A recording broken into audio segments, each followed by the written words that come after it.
जो भी आपका आइडिया है, जो भी है, उस पे प्लीज फोकस करो। 17-17, 18-18 घंटे अगर काम कर सकते हो तो करो। वर्क लाइफ बैलेंस बहुत अच्छी चीज है, अच्छा लगता है पेपर पे, वो 3-4 साल के लिए भूल जाओ। एंड डेफिनेटली अपनी एक्सरसाइज पे, अपनी हेल्थ पे ध्यान रखो। डेफिनेटली कहीं ना कहीं पहुंच ही जाओगे।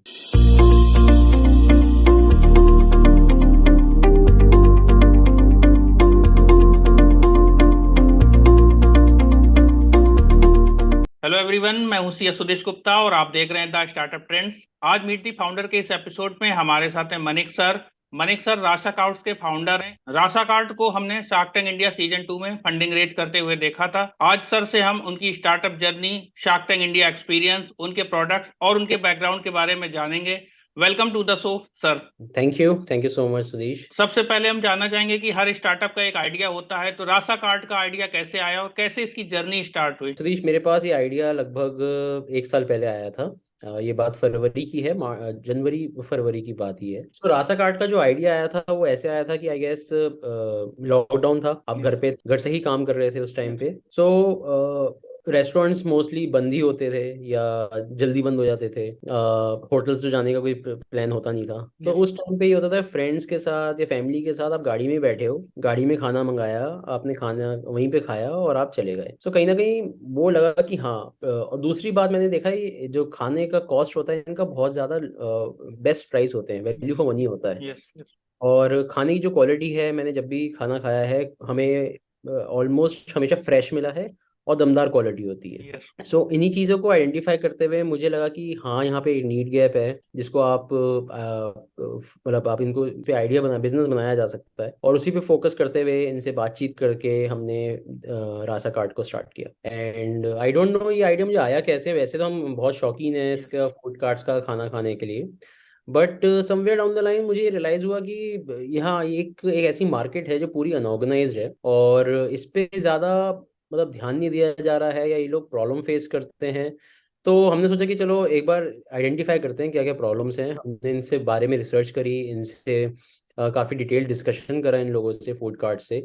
और यस, हमें समझ में आया कि हाँ, यहाँ पे कोई बिजनेस अपॉर्चुनिटी है जो बन सकती है। तो मुझे एक चीज़ ये समझ में आई कि ये इंडस्ट्री अपने आप में बहुत बड़ी है। लगभग 7 लाख करोड़ की इंडस्ट्री है, हाफ ऑर्गेनाइज्ड है, हाफ अनऑर्गेनाइज्ड है। यस। जब हम ऑर्गेनाइज बोलते हैं तो ऑर्गेनाइज का मतलब ये होता है होटल्स हो गए, रेस्टोरेंट्स हो गए, वो ऑर्गेनाइज हो गए। राइट। ऑर्गेनाइज्ड आपका पूरा स्ट्रीट फूड मार्केट होगा, इसमें आपके ढाबे भी आते हैं, आपका स्ट्रीट फूड वेंडर्स का पूरा एक जो भी ठेले वाले होते हैं उनका आता है बिजनेस। और अभी दो को फाउंडर्स हैं, दोनों को फाउंडर्स कैसे मिले, क्या बैकग्राउंड रहा उनका? सो अभी क्या है, उसने बैकआउट कर दिया है ओके। फर्स्ट फाउंडर ने, तो मैं ही अभी इसको देख रहा हूँ। मैं पिछले 15 साल से एज अ स्ट्रेटेजी मैनेजर काम कर रहा हूँ okay. In in advertising industry. So मुझे एडवर्टाइज बिजनेस का, रिसर्च का काफ़ी अच्छी नॉलेज है। So in my last stint I was working as a vice president of strategy, as a strategy manager. Rasha card का प्रोसीजर हम जानना चाहेंगे, कैसे आप किसी कार्ट वेंडर से ऐड करके कैसे आपका ऑपरेशन क्या रहता है उसके बाद? सो रासा कार्ट के 3-4 लेग्स हैं बिजनेस की। फर्स्ट ये तो होता है कि हम पहले इन्हें अप्रोच करते हैं। ओके। सो एक टीम है मेरी जो इनके पास जाती है, इनसे बात करती है, इनको समझाती है। उसके बाद अगर ये लोग हमारे साथ जुड़ने के लिए तैयार हो जाते हैं तो हम 2-3 चीज़ें करते हैं। पहले तो हम इनको एक एफएसए लाइसेंस प्रोवाइड कराते हैं। वो एक इनको कुशन दे देता है, जैसे फूड इंस्पेक्टर आते हैं या यस। कुछ आता है, उनसे एक एक्सप्लॉइटेशन वाली बात जो होती है वो हो जाती है। तो एक काइंड का ट्रस्ट होता है, वो हम जीतने की कोशिश करते हैं, बिकॉज यहाँ पे trust is very plays a very important role. Yes. तो जब इनका एक बार हो जाता है कि ठीक है, लाइसेंस इनको मिल गया, उसी के बेसिस पे हम इनको जोमेटो स्विगी पे ऑनबोर्ड करते हैं। अच्छी बात यह है कि इनके पास, जैसे मैंने पहले ही बोला, कि स्मार्टफोन्स होते हैं इनके यस। पास, तो ये काफ़ी टेक सेवी हैं। बहुत टेक सेवी नहीं बोलूंगा, लेकिन जो यंग जनरेशन है विच इज बिटवीन 20 to 30, जो फूड कार्ट्स पे होते हैं, यस। वो बहुत जल्दी स्विगी और जोमेटो को अपने मतलब समझ जाते हैं, सीख लेते यस। हैं इस चीज़ को। मुझे ये एक बड़ा चैलेंज लग रहा था, बट थैंकफुली ऐसा हुआ नहीं। जो दूसरे जो 40s या 50s में होते हैं उनको थोड़ा सा टाइम लगता है, बट वो यस। सीख जाते हैं उसके बाद। तो ये कि एक अच्छा पॉइंट था जो हमने रियलाइज किया। और वही एक इनका जो कंप्यूटर है वो इनके लिए लाइफ है। अगर आप किसी रेस्टोरेंट में जाते हो तो आप देखोगे कि एक बंदा, एक एग्जीक्यूटिव होता है जिसका लैपटॉप खुला रहता है, वो राइट। जोमेटो या यस सर। स्विगी देखता रहता है कि ऑर्डर्स आ रहे हैं नहीं आ रहे हैं। यस। उनके पास वो मोबाइल से ही ये पूरा अपना बिजनेस कर सकते हैं। सो एक ये हमारे साथ अच्छी चीज़ हुई। तीसरा है कि हमने और भी चीज़ आइडेंटिफाई करने की कोशिश करी, जैसे मैंने बताया था शार्क टैंक में भी, कि हम थोड़े दिनों में ग्रोसरी का बिजनेस भी लेके आएंगे। यस। यस। अ, उसके अंदर ये होगा कि हम चाहते हैं कि इनके जो अभी क्या कर रहे हैं, ये लोग ये मंडी जाते हैं, वहाँ से सामान लेके आते हैं। यस। रोज के 1 से 2 घंटे इनके खराब होते हैं। हम चाहते हैं वो इनके खराब ना हो, हम ही इनको डिलीवरी करें। ये अभी हमारा बिजनेस मॉडल है, और भी इसके अंदर हम लेग्स देंगे इसको आने वाले टाइम के अंदर। और अभी राशा कार्ड किस स्टेट से ऑपरेट कर रहा है, कौन कौन से स्टेट्स को अभी टच कर रहा है, सिर्फ दिल्ली एनसीआर या और भी स्टेट्स अभी आपने कवर करने स्टार्ट कर दिए? अभी हम दिल्ली एनसीआर में फुली फोकस हैं, बट डेफिनेटली यहाँ से हम स्प्रेड आउट करेंगे। महाराष्ट्र गुजरात रीजन है जहाँ पे हमें फोकस करना है। और सबसे बड़ा चैलेंज क्या देखते हैं इस बिजनेस में, जब आप कार्ट ओनर को कांटेक्ट करते हैं, उनसे बात करते हैं, क्या चैलेंजेस आते हैं? देखिए, वो हमारे साथ बिजनेस करने में तो बहुत ज़्यादा इंटरेस्टेड रहते हैं। सबसे इम्पोर्टेंट चीज़ Yes. मैं कहूँगा कि बड़े शहरों में तो फिर भी आप एक बार को, मैंने जो अपना एनालिसिस किया कि 10 में से 7 लोग हैं जो आपसे इंटरेस्टेड होंगे बिजनेस करने के लिए। राइट। छोटे शहरों में जाओगे आप, जैसे हम मेरठ में हमने एक बार कॉन्सेप्ट टेस्ट किया था, उसमें 10 में से 9 लोग हमारे साथ जुड़ने के लिए राजी थे। तो चैलेंज जो सबसे बड़ा मुझे लग रहा है वो एक आता है पैसे का। वो कहते हैं कि हमें डेली बेसिस पे मिले, वो टेक्निकली पॉसिबल नहीं है। उसके लिए 1 हफ्ते का टाइम लेना पड़ता राइट। है। राइट। तो एक वो होता है। दूसरा ये होता है कि जब लाइसेंस लेना होता है तो एक्सक्लूसिव लाइसेंस के लिए आपको उनका आधार या पैन देना पड़ता है, और उनके मोबाइल पे ओटीपीज आते हैं। यस। तो वो थोड़े से उसके लिए वो यस। होते हैं, बिकॉज अभी मेरा इतना नाम नहीं है। अगर जोमेटो स्विगी होता तो वो एकदम से दे देते। तो वहाँ पे मेरे प्रॉब्लम है जो मेरे एग्जीक्यूटिव फेस करनी पड़ती है। तो ये बात है, कभी का स्विगी थोड़ा सा या जोमेटो में थोड़ा सा स्लो हो जाता है प्रोसेस यस। उनका। राइट, तो ये 2-3 चैलेंजेस है जो हम अभी अभी फेस कर रहे हैं। और एक इनिशिएटिव जो है वो अवेयरनेस का इनिशिएटिव है, क्योंकि कार्ट ओनर्स को अवेयर कराना पड़ेगा कि क्या उनको बेनिफिट्स हैं। यस, तो यस। इसके लिए क्या मार्केटिंग स्ट्रेटजी देखते हैं आप? अभी हमारा पूरा फोकस इनसे बात करने का है। यस। Right? इनका इनका बेसिकली देखा जाए तो दिल जीतने का फोकस है, ट्रस्ट ट्रस्ट जीतने का फोकस यस। है। And once that trust starts building up, तो उसके बाद धीरे धीरे चीजें अपने आप line start following in line. हमने शार्क टैंक इंडिया पर देखा था कि एक जो आप इनिशिएटिव ले रहे थे कि जैसे इनको अनऑर्गेनाइज सेक्टर से हटा दिया जाता है, ये किसी प्लेस पर अपना कार्ट खड़ा करते हैं, कल को एमसीडी का इंस्पेक्टर आ जाता है, बोलता है कि आप नहीं कर सकते। इसके लिए क्या भी आप देख रहे हैं? ये एक काफी इंटरेस्टिंग क्वेश्चन था, और इसके बारे में हमने थोड़ा सा स्टडी भी किया है। देखिए, 2014 के अंदर इंडियन गवर्नमेंट ने खुद ही एक इनका बिल पास किया था। उसके ऊपर अभी भी हाई कोर्ट के अंदर इनका कुछ केस चल रहा है। यस। आप कितने लोगों को हटा दोगे, मुझे ये समझ में नहीं आता। एमसीडी इंस्पेक्टर आ भी जाएगा, यस। आप वो चला आप छोड़ भी दोगे 1 दिन के लिए, 2 दिन के लिए, 4 दिन के लिए, लेकिन आपको समझना पड़ेगा कि ये इट्स टू वे स्ट्रीट। उनके पास और कोई काम नहीं है। राइट, या तो उनको ये करना पड़ेगा या फिर गाँव जाना पड़ेगा। राइट। गांव में कुछ है नहीं यस। पॉसिबिलिटी। यस। तो क्या करेंगे, उन्हें यहीं पे ही आके वो बिजनेस करना पड़ेगा। दूसरी तरफ से गवर्नमेंट की कहीं ना कहीं इनएफिशिएंसी ये है, या मैंने इनएफिशिएंसी भी नहीं बोलूंगा, वो भी कितना लैंड प्रोवाइड करा सकती है। उन्होंने प्रोवाइड किया है, फॉर एग्जांपल यस। गाजियाबाद में भी उन्होंने 50 से 100 लोगों को प्रॉपर ऑफिशियल कार्ड्स डिस्ट्रीब्यूट करे, उनका एक पर्टिकुलर प्लेस दी है। ओके। बट क्या 100 इनफ है? गाजियाबाद नहीं। के अंदर ही कम से कम 30 से 40 लाख लोग रहते हैं, उनके लिए राइट। 100 फूड कार्ट्स नहीं हो सकते afford, yes. Yes. To be very honest. Yes. Right, तो उसके लिए फिर क्या होगा, फिर से वही फूड कार्ट्स आएंगे, कहीं ना कहीं वो लगाएंगे। तो it's a two way street which is happening.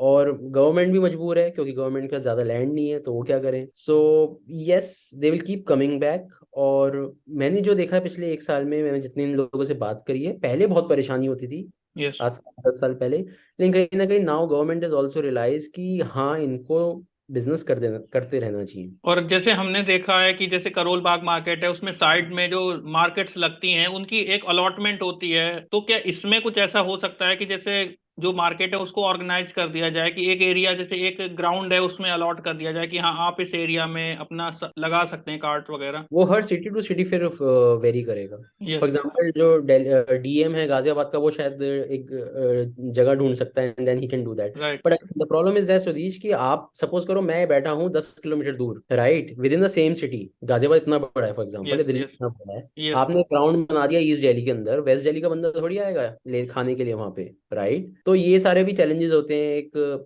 जैसे एक होता है कि आपका बस स्टैंड के पास यस। या कोई बियर शॉप के पास, वहां पे आप देखोगे 4-5 कार्ट्स होते हैं। राइट। राइट। वजह होती है, वो यस। ऑटोमेटिकली आ जाते हैं वहां पे, क्योंकि यस। वहां पे डिमांड होती है। यस। तो आप एक जगह एक ग्रुप बना के बैठ जाओगे और वहां पे 500 कार्ड खोल दोगे, तो उसका कोई फायदा नहीं होगा। और हम आपका शार्क टैंक इंडिया का एक्सपीरियंस जानना चाहेंगे, कैसे ये जर्नी स्टार्ट हुई, कैसे फंडिंग रेज हुई, और ये पूरा प्रोसेस कैसे कवर हुआ? तो 1-2 लोगों ने मुझे सजेस्ट किया कि आप शार्क टैंक आ गया है, इस यस। बार शार्क टैंक पे आप अपनी वो भरो। मेरे फ्रेंड ने मुझे रिकमेंड किया फोन पे बात करते हुए। सो आई सेड यार क्या करना अभी शार्क टैंक पे भी, तो मेरा आइडिया बिल्कुल ही बहुत बेसिक लेवल पे है। सो आई सेड नहीं, मेरे को नहीं अभी, मतलब I was not interested to be very honest. और उससे पहले मैंने शार्क टैंक का नाम बहुत सुना था, लेकिन मैंने देखा नहीं था टू बी फर्स्ट सीजन था। ओके। मैं वैसे भी उस समय इंडिया से बाहर था अपनी ओके। हॉलीडेज के लिए, लास्ट ईयर 2021 जब ये ईयर हुआ था। बट जब मैं इंडिया वापस आया, जब तक एक महीना बन चुका था शार्क टैंक अपने आप में। एंड अश्नीर या जितने भी यस। शार्क्स थे देख, उस टाइम तक वो बहुत पॉपुलर हो चुके थे। बट स्टिल मैंने कहा चलो ठीक है, अगर अभी टाइम है मेरे पास, मैं शार्क टैंक में भरता हूँ। फर्स्ट एंट्री मैंने भरी, एंड उसमें लगभग 1 लाख लोगों ने एंट्री करी थी, जहाँ तक ओके। मुझे पता चला है। उसके बाद में सेकंड राउंड के लिए भी कॉल आ गई। Call in the sense internet पे ही होता यस। है वो। पहले में आपको एक फॉर्म भरना होता है, उसमें शायद 8-10 क्वेश्चंस होते हैं फर्स्ट राउंड में, where they ask the basic questions about you and about your business. Second में आपको पूरा डिटेल भरना होता है, वो 2-3 हफ्ते बाद आया था। मेरे साथ दो चीज़ें हो रही थी। एक जगह मैं शार्क टैंक में पूरी इन्फॉर्मेशन भर रहा था, कहीं दूसरी जगह पे मैं अपने पूरा बिजनेस का एक्सपीरियंस ले रहा था। यस। वो सब कुछ पैरेलली चल रहा था। दूसरे राउंड में मुझे ये भी बोला गया कि आपको अपनी पूरी डिटेल्स भरनी है, अपने बिजनेस आइडिया के बारे में बताना है, और उसके अलावा आपको अपनी 3 मिनट की एक वीडियो भी बना के भेजनी है हमें। ओके। आपको अपने मतलब पूरे बिजनेस आइडिया को बोलना है 3 मिनट के लिए हिंदी के अंदर। यस। वो हमने किया। उसके बाद थैंकफुली हमें थर्ड राउंड में कॉल आ गई। थर्ड राउंड जो होता है वो आपका दिल्ली, मुंबई, बैंगलोर और चेन्नई में होता है, कोलकाता में, सॉरी, जहाँ तक मुझे यस। ख्याल यस। है। और उसमें आपको एक उनका एक होटल बुक होता है, उसमें आपको बुलाया जाता है, वहाँ पे ऑडिशंस होते हैं। वो इन कैमरा रिकॉर्डिंग होती है, जिसमें वो देखना चाहते हैं कि आपको how much presentable presentable you are, and yes. Second कि कितना आपके अंदर बिजनेस कैलिबर, मतलब बिजनेस पता भी है आपको या नहीं पता है। यस। ये सारा काम सोनी देखती है, और सोनी के लिए बहुत अच्छे अरेंजमेंट्स किए थे। उनकी पूरी शायद बिजनेस टीम है जो सेलेक्ट करती है आइडिया, जो फिर फोर्थ राउंड में, फाइनल राउंड में शार्क्स के पास जाते हैं। तो हमने उनको प्रेजेंट किया था। Presentation went really well. हमने उसमें उनको, मतलब उस टाइम पे हम प्रॉपर प्रेजेंटेशन भी लेके गए थे, हमने उनसे बात ओके। की। उन्होंने हमें बहुत ग्रिल किया, बहुत सवाल पूछे हमसे। आई मुझे उस समय लग गया था कि हाँ बहुत पॉजिटिव गया है, बट वी डोंट नो कि क्या होगा आगे। उसके बाद तकरीबन, ये जुलाई की बात है, सितंबर में मुझे कॉल आई थी फर्स्ट वीक में। And they asked me to come down to Mumbai. बहुत अच्छे अरेंजमेंट्स थे सोनी की साइड से। उन्होंने क्या कहते हैं, बहुत फुल फ्लैज एक अच्छा एक होटल हमारे को अरेंज करके दिया, एंड यशराज स्टूडियोज में हमारी शूटिंग होती थी। ओके। हमें बुलाया गया था 17 को, मेरी प्रेजेंटेशन हुई थी ये 17 सितंबर को। एंड 3 दिन पहले हमें बुलाया गया। हमें बोला गया कि जो आपने स्क्रिप्ट लिखी है या जो प्रेजेंटेशन आप देने वाले यस। हो, बिकॉज होता क्या है शार्क टैंक में, आप जब एंटर करते हो उस रूम के अंदर, यस। आपको 4 मिनट की या 3 मिनट की एक पिच देनी होती है। Right, okay. You have to speak. Yes. आपको बोलना होता है। उसके 3 मिनट बाद वो आपसे सवाल पूछना शुरू करते हैं, आपकी ओके। पर्सनल लाइफ के बारे में, आपकी प्रोफेशनल लाइफ के बारे में, आपके बिजनेस आइडिया के बारे में। यस। यस। राइट। वो 3 मिनट के लिए सोनी आपकी बहुत हेल्प करता है। सोनी की एक अच्छी बात ये भी थी कि उन्होंने ना एक बिजनेस टीम है उनकी, यस। जिन्होंने प्रेजेंटेशंस भी कराई थी, ओके। कि यू गेट प्रिपेयर्ड, कि अगर जो भी क्वेश्चन आएंगे आपको पता होना चाहिए। नाइस।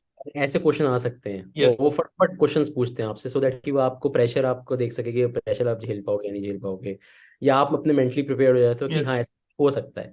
तो जस्ट लाइक जैसे आप क्रिकेट मैच खेलते हो, उससे पहले नेट प्रैक्टिस होती है ना, यस। वो type kind of net practice उन्होंने मुझे कराई थी। एक और इंटरेस्टिंग बात है इसमें जो मैं शेयर करना चाहूंगा, ये मेरा यस। Personal experience please. है। शार्क टैंक के थर्ड राउंड से पहले मैंने शार्क टैंक देखना शुरू किया, और उसके एपिसोड्स देखे। उसके बाद भी देख रहा था मैं, आई कंटिन्यूड। और मैं जब जा रहा था, जहाँ पे जाने से पहले मैंने यही बोला था अपनी वाइफ को कि या तो मैं, अश्नीर मुझे फंडिंग देंगे या मेरे को अनुपम मित्तल फंडिंग देंगे, इन दोनों के अलावा मुझे लगता नहीं, because the kind of business जिसमें वो हैं। Yes. Yes. Right, for example Namita है, उसका हेल्थ केयर का पूरा वो है राइट। राइट। ecosystem, तो वो हेल्थ केयर का ही देखती है। या अमन गुप्ता है, वो D2C का फोकस करता है, तो वो डी टू यस। सी से ज्यादा इंटरेस्टेड होता है। अब मैं जब वहाँ पहुंचा तो मुझे पता चला अश्नीर है ही नहीं इस बार। I was quite surprise and quite sad कि यार प्रोबेबिलिटी सिर्फ 2 लोगों की थी, उसमें से एक तो चले ही गए। पर ठीक है। अच्छा, फिर हम उस रूम में गए। होता क्या है, जब आप एंट्री करते हो शार्क टैंक में, उस पर्टिकुलर रूम के अंदर यस। जहाँ पे शार्क्स बैठे होते हैं, उस टाइम पे शार्क टैंक का थीमेटिक म्यूजिक चलता है। यस। और आपको बोला जाता है कि जब वो म्यूजिक रुक जाएगा, देन यू तब हैव टू एंट्री। प्रेजेंटेशन। पीछे का जितना भी म्यूजिक व्यूजिक आप देख रहे हो, सारा पोस्ट प्रोडक्शन का होता है। यस। बट जब वो रुका, वो म्यूजिक अपने आप में इतना पेपी था, अचानक से मुझे एनर्जी आ गई। राइट, और स्पीकर्स भी काफी शार्प थे उनके, और यस। म्यूजिक भी आपने देखा होगा काफी इंटरेस्टिंग होता यस। है। Once it got stop, I make a presentation. 3 minute मैंने फ्लॉलेसली बोला, it was my presentation of my lifetime, क्योंकि मैं खुद क्लियर था, मुझे पता था कि मेरे को बोलना क्या है। राइट, जब आप अपने बिजनेस में क्लियर होते हो ना, तो आपको फिर कोई परेशान होने की जरूरत नहीं होती है। यस। के बाद बहुत सारे सवाल पूछे गए, लगभग 1 सवा घंटे की प्रेजेंटेशन थी।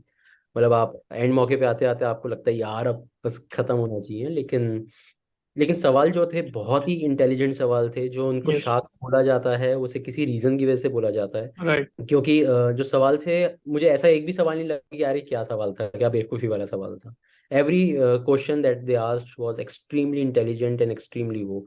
सो एक बहुत अच्छी बात ये भी है कि उनको आपकी कैटेगरी के बारे में पता है।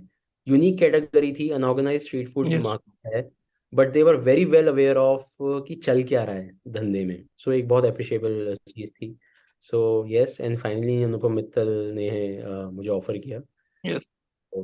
या that was the thing that happened with me. और उसके बाद अनुपम मित्तल जी से बात हुई, अभी मेंटोरशिप के लिए मतलब कनेक्ट होना होता है तो हो जाना होता है। अभी ड्यू डिलिजेंस का प्रोसेस चल रहा है ओके। हमारा। उनकी एक टीम है जो ये देखती है। यस।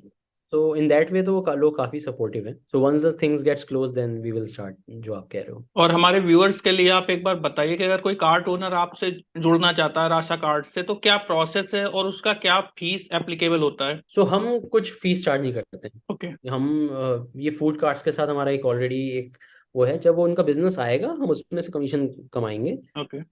कोई ये नहीं है कि हमें आप इंटरेस्ट शुरू शुरू में 100 रुपए दो, 500 रुपए दो, 1000 रुपए दो ना, वो बिजनेस नहीं करना है हमारे को। हम we are very clear on this. और जैसे ही हमारे पास और इस शार्क टैंक देखने का काफी क्वेरीज आई हैं यस। कार्ड्स वाले, हम उनको स्ट्रेट अवे, मेरी बिजनेस टीम है जो इस सिर्फ ऑनलाइन देखती है पूरा बिजनेस। यस। हम उनको, मैं रेफर कर देता हूँ, वो अपने आप उनको हैंडल कर लेती है। दूसरी बात, हम सिर्फ इन्हीं के साथ काम करते हैं। हमारे पास क्लाउड किचन से भी काफ़ी ऑफर्स आई, रेस्टोरेंट वालों के भी काफ़ी इंटरेस्ट आया हमारे साथ बिजनेस करने के लिए। हमने उन्हें क्लियरली डिक्लाइन कर दिया because we want to focus only on cards. Yes. Yes. तो शार्क टैंक इंडिया के बाद जब आपका शो ऑन एयर हुआ तो उसके बाद कितने कॉल्स, मैसेजेस, मेल्स आए? मैं ये कहूँगी सुनामी आ गई।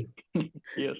3 4 दिन तक तो मतलब सुनामी थी। ऐसा होता था कि मैंने नैप भी लिया। एक अच्छी बात ये थी कि अगले दिन 26 जनवरी था यस। और इट वाज मतलब छुट्टी थी, तो मैं आराम से सारी चीज़ों को हैंडल कर पाया। उसके बाद 1 घंटे के लिए नैप ले रहा हूँ और उसमें उठाऊँ तो 4 मिस कॉल्स आई हुई थी। बट मैं, to be very honest, Shark Tank ने इंडिया के लिए बड़ा कंट्रीब्यूशन किया है। यस। अभी इससे पहले अगर आप देखो तो टीवी शोज सास बहू और इन यस। सब यस। बातें राइट। तो उसमें हमें लगा रहता था। पूरा इंडिया चेंज हो गया है। आइडियाज के ऊपर लोग बात करने लगे हैं, लोग अपने सपने देखने लगे हैं, लोग इक्विटी के बारे में। मेरे को यस। एक मुंबई में कैब ड्राइवर ने बोला कि सर आप शार्क टैंक देखते हो? मुझे पता नहीं था, मैं एयरपोर्ट जा रहा था और यस। मैं शार्क टैंक टीवी पे मतलब मोबाइल पे देख रहा था। And he suddenly okay. Said कि सर उसने ना 26% इक्विटी ज्यादा दे दी या तीस यस। परसेंट ज्यादा दे दी। तो आई वाज सो हैप्पी कि एक कैब ड्राइवर, एक ऑटो ड्राइवर, ये सब लोग बात कर रहे हैं। पता है वो बात करना आपने जो स्टार्ट कर दिया ना, I think it is the best thing that shark tank has done for India. It's a very good contribution. और अभी फंडिंग रेज करने के बाद कैसे एक्सपेंड करना है राशा कार्ड्स को? सो मेरा सपना तो यही है, जो मैंने उसमें ही बोला था शार्क टैंक में, कि 10 लाख लोगों को जोड़ना अपने उससे, यस। फूड कार्ट्स ओनर्स को। सो उसी पे हम फोकस करेंगे अभी। और ऊपर वाले ने चाहा तो ये काम फटाफट ही होगा। और द स्टार्टअप ट्रेंड्स प्लेटफॉर्म से नए एंटरप्रेन्योर्स को मैसेज? नए एंटरप्रेन्योर्स को मैसेज ये है कि बस अपने आप को पागलों की तरह इसमें लगाओ। जो भी आपका आइडिया है, यस। आइडियाज अच्छे बुरे कोई नहीं होते, आइडियाज एग्जीक्यूशन पे खेले जाते हैं। और जो भी आपका आइडिया है, जो भी है, उस पर प्लीज़ फोकस करो। 17 17 18 18 घंटे अगर काम कर सकते हो तो करो। वर्क लाइफ बैलेंस बहुत अच्छी चीज़ है, अच्छा लगता है पेपर पे। वो 3 4 साल के लिए भूल जाओ। एंड डेफिनेटली अपनी एक्सरसाइज पे, अपनी हेल्थ पे ध्यान रखो। डेफिनेटली कहीं ना कहीं पहुंच ही जाओगे। तो the first 3 4 years of your life will be extremely difficult, yes. But उसके बाद स्काई इज द लिमिट वाली बात होती है। तो और इंडिया में बहुत ज़्यादा पॉसिबिलिटीज़ हैं, बहुत ज़्यादा प्रॉब्लम्स हैं इंडिया में। और इंडिया ग्रोइंग नेशन है। आप यूएसए की तरह नहीं हो, या एक फ़ोन मारा और आ गया आपका कोई भी बंदा और आपके लिए उसने चीज़ें ठीक कर दी।